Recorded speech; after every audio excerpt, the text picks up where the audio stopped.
Welcome to Everyday Woodworking, the podcast where we connect the art of woodworking with your everyday life.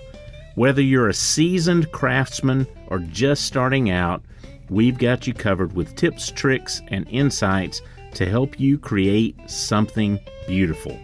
I'm Ricky Fitzpatrick, your guide on this woodworking journey, and I can already smell the sawdust. So grab your tools and let's get started.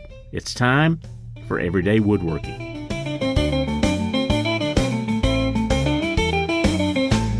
Well, hello, my friends, and welcome to this week's installment of Everyday Woodworking. This week we'll be talking about measuring odd widths, the benefit of having cell phones in the shop, and part 2 of our oak veneer refinishing project.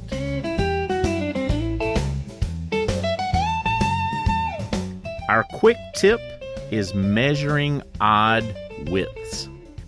I work with a lot of reclaimed wood, so you never know when you're going to get a piece of wood that is anything but standard dimensions.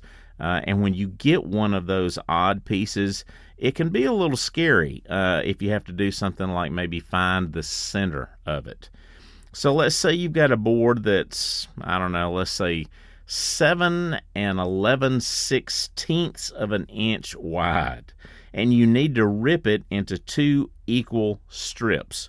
Well, before you start having like 80s flashbacks to middle school math class, know that there is an easy solution. Pull your tape measure across the width of the board, and then while leaving the tang, that's the hook, on one edge, angle the tape measure until the measurements indicate something more manageable, like 8, Then on that same side of the tape where you measured the 8, find half of that, which is, of course, in this case, 4. And there's the center of the board. And just like that, pow, you look like you know what you're doing. Well, because you do. Our tool of the week. If you find a woodworker who's been around for a while, they may tell you how much a waste these new phones are. And hey, sometimes I would agree. Sometimes we need to learn to keep that thing in our pocket, turn it off, and get back to some real hands-on skills. But what if I told you that your phone just might be one of the most valuable tools you own? In my humble little iPhone, I have a free built-in calculator, angle finder, protractor, area and volume finder, tape measure, a square, a timer, a level, and a plumb bob. Plus, I can convert metric to standard. I can convert decimals to fractions. I can look up helpful tips. I can reference how-to videos. I can pull up blueprints. I can pull up measured drawings. I can share my work with peers and clients. I can ask questions with a global community. I can buy supplies and materials on the fly. I can pull up millions of YouTube tutorials, and I can stream my favorite music to my wireless Bluetooth speakers while I work. That's pretty amazing. Who would have ever guessed that one day we'd be saying how much we actually use that dang phone in the workshop?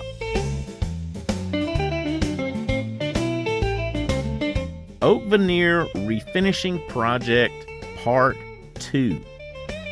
In our last episode, we looked at Part 1 of an oak veneer furniture refinishing project, and that covered things like cleaning, repairs, sanding prep, and everything to get ready to apply the finish. This week, we're doing kind of like the fun stuff. This is the part that everybody gets to see, and they ooh and they ah over it. So last week was sort of the behind-the-scenes thing. And this week, though, is more of the high-profile work that tends to get noticed more. And I'm not making fun or making light of the finish. The finish on a project is usually what makes it sell or makes it sit forever collecting dust. And that can involve the feel of it, the color selection, the sheen, and 100 other things. The final finish is, without a doubt, critical. And frankly, it takes a while. Usually, if you're going to do it right, it's going to take a while. If you're impatient, then furniture refinishing probably ain't for you. Unless you're going for an imperfect look. So this week, after getting all the prep work done, we finally got the paint out. A lot of people like to prime before they paint, and I get that. And there are many cases where I do also. But for this project, I didn't have a light over dark situation, and I didn't have anything to hide or cover up. So I felt like 2 coats of a really good paint would probably be fine. So I did not prime this project. For this project, the customer wanted a black finish. We used a Behr Premium interior paint that was a black base.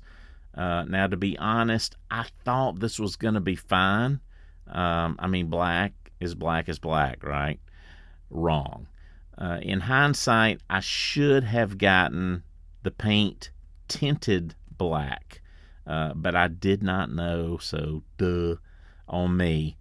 Still, the color wound up having a dark grayish appearance, and the client actually turned out to like that, so that was good. We did put 2 substantial coats of that on there, hand brushed, not sprayed. I see a ton of furniture people online who they all seem to have these beautiful little spray guns, and they get this nice, smooth texture finish, and I get it. But 1, I don't have a spray set up like that, and 2, I didn't want to spray this project anyway. I wanted to hand do it. The Behr paint really did a good job. It performed well. It leveled itself right on out. There were very few indications left of brushwork. And again, the customer was really happy with the way it all turned out. My brush that I used on this was a highly specialized custom brush that I get from the Dollar Tree. For years now, I have gotten all my brushes at the Dollar Tree. I used to get Purdy brushes, and I love Purdy brushes. They make a killer brush, and it doesn't cost a lot, but it is an investment. And if you're a painting pro, then I'm sure you appreciate the benefits of a quality brush. But for what I usually do, a wooden-handled Dollar Tree brush that I use once, then throw in the trash, it works like a dream for me. So that's what I use. That's what I used on this project. Now, after we let the paint dry on this, I did go back with some 320 grit, and I just lightly knocked the imperfections off. Then, after I wiped it down, I broke out the wax. Now, there were several directions we could have gone here. But I happen to like wax. I happen to like that, a wax finish. Plus, I think it's durable. It's easy to strip if you decide that you want to do something else with it. It's just a really good all-around thing. So I used a simple paste wax. It's excellent, easy to work with, and super affordable. Not as much as it used to be, but it is still relatively affordable. I'll leave a link to some in the show notes, so if you want to grab a can, then please do. Paste wax is one of those things, in my opinion, you should always just have in the shop anyway. So we applied a light coat with an old t-shirt. I let it dry to a haze, which took a few minutes, and then went back with another old t-shirt and buffed it to a beautiful, tasteful sheen. And one added bonus with the paste wax is that, so when I put it on, the Behr paint went like a whole step deeper with that. So that dark gray got even closer to the originally intended black. And then the customer said it actually turned out perfect for her setup. So that was great. And it turned out beautiful. It just had such a great look to it. This was a really simple project, and it wasn't too involved. Very few materials. The biggest investment, as I've already mentioned, was lots and lots of elbow grease. A lot of it. So if you have an aversion to that, this is not a project for you. I think it was totally worth it, though. And if you want to see some more about this project, we got a couple of videos on our YouTube channel. I'll leave a link to those also in the show notes. And, if you're curious about any other furniture refinishing stuff we do, you can check those out over on YouTube. And while you're there, go ahead and subscribe to our channel so you can get regular updates about all sorts of new tips, projects, and interesting things like this happening in our world.